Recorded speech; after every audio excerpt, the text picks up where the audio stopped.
Bonjour et bienvenue dans cette leçon de grammaire.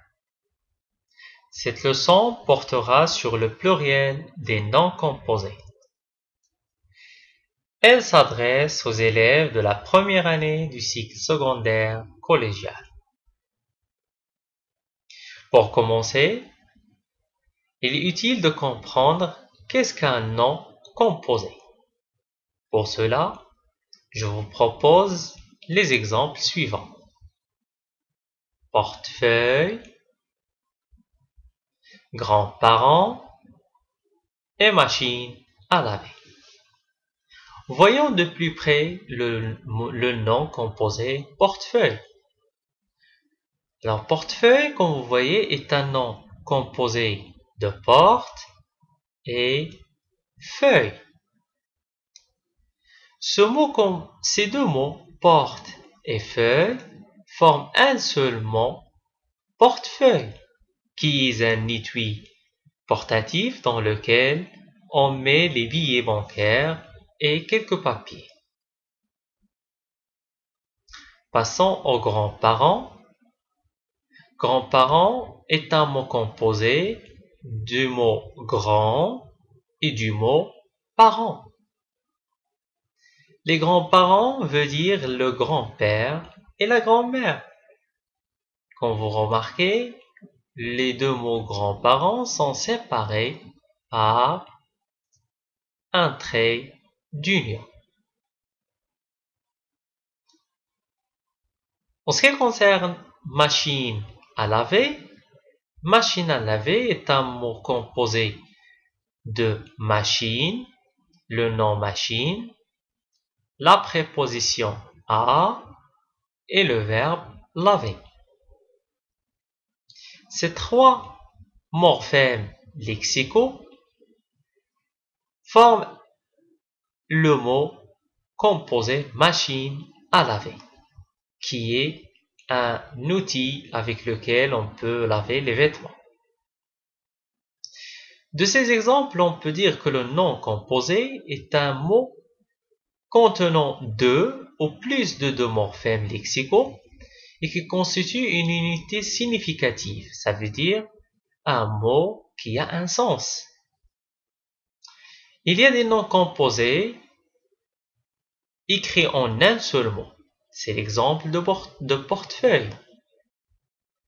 D'autres mots sont écrits en plusieurs mots. Par exemple, machine à laver. Et d'autres mots composés sont séparés par un trait d'union. Par exemple, grands-parents.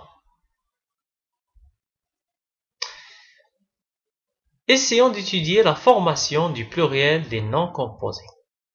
Alors, en passant du singulier au pluriel, on va essayer de relever les transformations effectuées.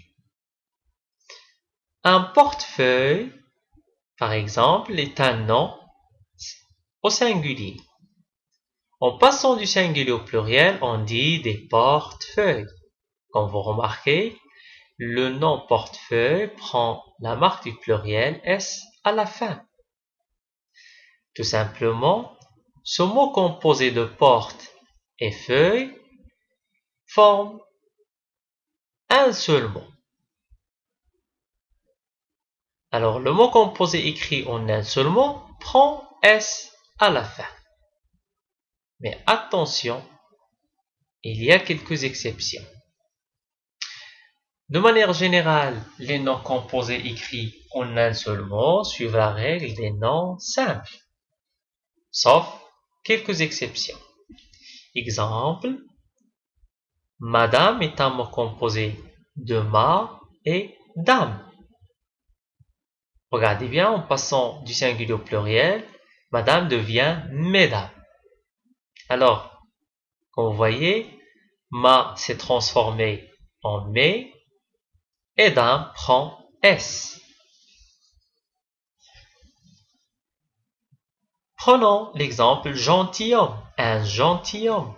Gentilhomme est un mot composé de gentil et homme.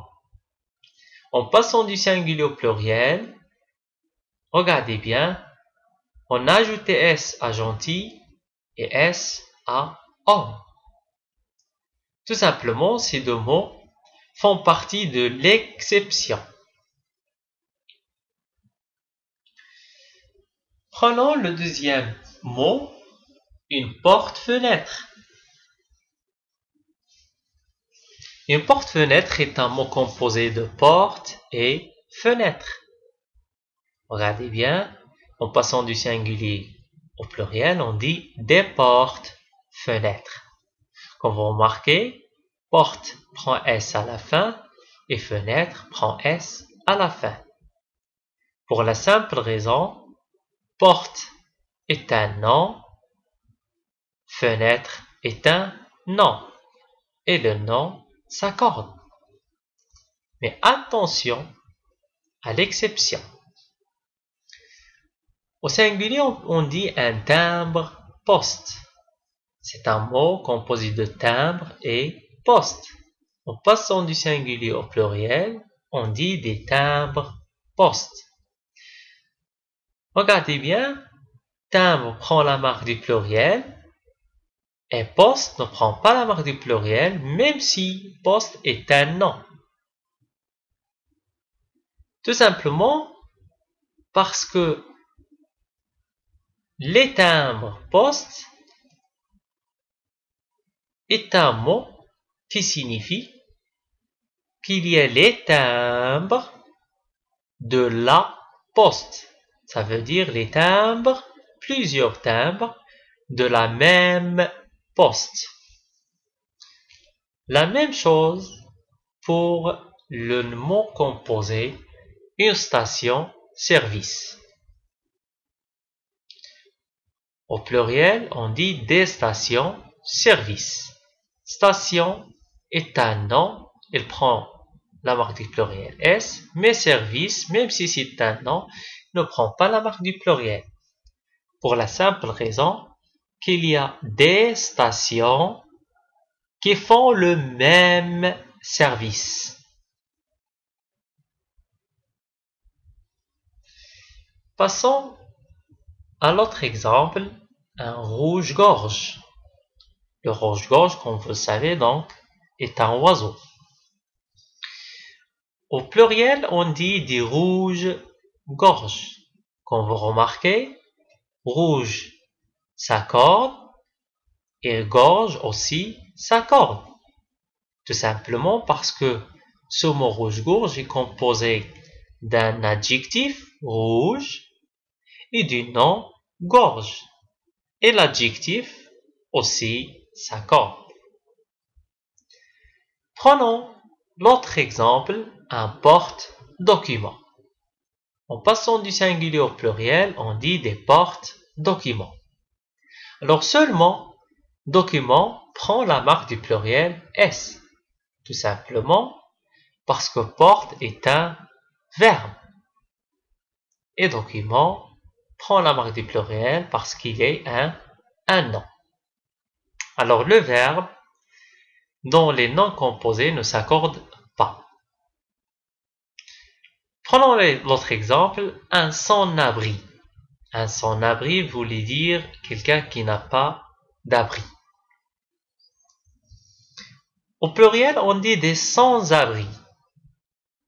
Comme vous remarquez, abri, c'est accordé. Elle prend S à la fin. Pour la simple raison que abri est un nom, mais sans ne prend pas S, parce que c'est une préposition. Prenons l'exemple un haut-parleur. Au pluriel, on dit des haut-parleurs. Haut ne s'accorde pas tout simplement parce que c'est un adverbe. Mais parleur s'accorde. Elle prend la marque du pluriel S tout simplement parce que c'est un nom. Alors on peut dire que le nom et l'adjectif s'accordent mais le verbe, la préposition et l'adverbe ne s'accordent pas. Dernier exemple, un arc-en-ciel. Au singulier, en passant du singulier au pluriel, on dit des arcs-en-ciel. Alors, comme vous voyez, arc seulement s'accorde. Arc-en-ciel est un mot composé de arc qui est un nom, en est une préposition, ciel, le ciel est un nom. Alors, dans cet exemple, seulement le premier élément du nom composé s'accorde. Mais attention, il y a une exception. Alors la règle, si le mot composé se compose d'un nom suivi d'une préposition suivi d'un nom, le premier élément prend la marque du pluriel. Ça veut dire le premier nom s'accorde. Mais il y a des cas exceptionnels. Par exemple, un tête-à-tête, ce mot se compose de tête est un nom, à préposition et tête un nom. En passant du singulier au pluriel, on dit des tête-à-tête. Comme vous remarquez, ni le premier mot, ni le deuxième nom ne s'accordent pas et font partie de l'exception. La même chose pour une face-à-face. Alors, face à face au singulier, au pluriel, on dit des face-à-face. Les deux ne s'accordent pas. Alors, essayons de synthétiser. Les noms composés qui s'écrivent en un seul mot prennent la marque du pluriel à la fin. Par exemple, portefeuille, à la fin, on ajoute S, on dit des portefeuilles. L'expression du nombre pour les noms composés, écrits en plusieurs mots, dépend de la nature des éléments qui entrent dans la composition du mot. Alors, seuls les noms et les adjectifs prennent la marque du pluriel, mais les autres composants, les adverbes, les verbes et les prépositions restent invariables. Essayons de faire l'exercice suivant. Pour s'entraîner un peu, mettez au pluriel les noms composés suivants. Un sourd muet. Au pluriel, on va dire des sourds muets. Alors, dans ce cas, sourd va prendre S et muet va prendre S. Parce que sourd est un adjectif, muet aussi est un adjectif.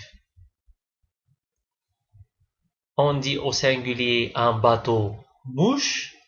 Au pluriel, on dit des bateaux mouches.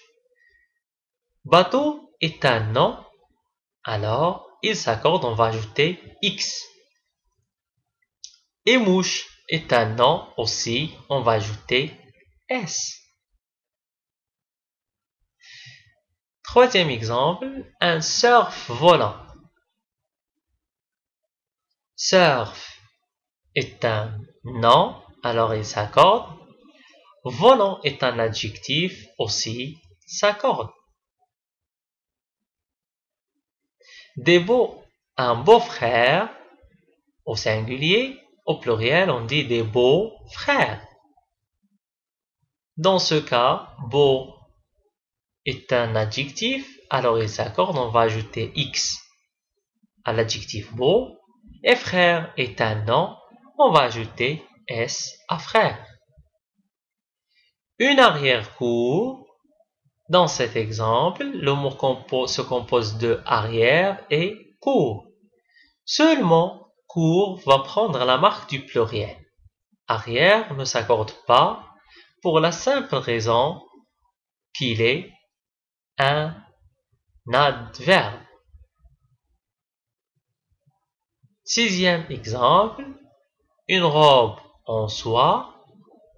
Ce mot se compose de 3 éléments. Robe est un nom, préposition en et la soie, non. Alors, seulement le premier nom, robe, prend la marque du pluriel. Un passe partout. En pluriel, on dit des passes partout. Dans ce cas, ni le mot passe, ni le mot partout ne s'accordent pas. Tout simplement parce que passe, ça vient du verbe passer, et partout est un adverbe. Alors, notre leçon est désormais terminée. Merci d'avoir suivi et à bientôt.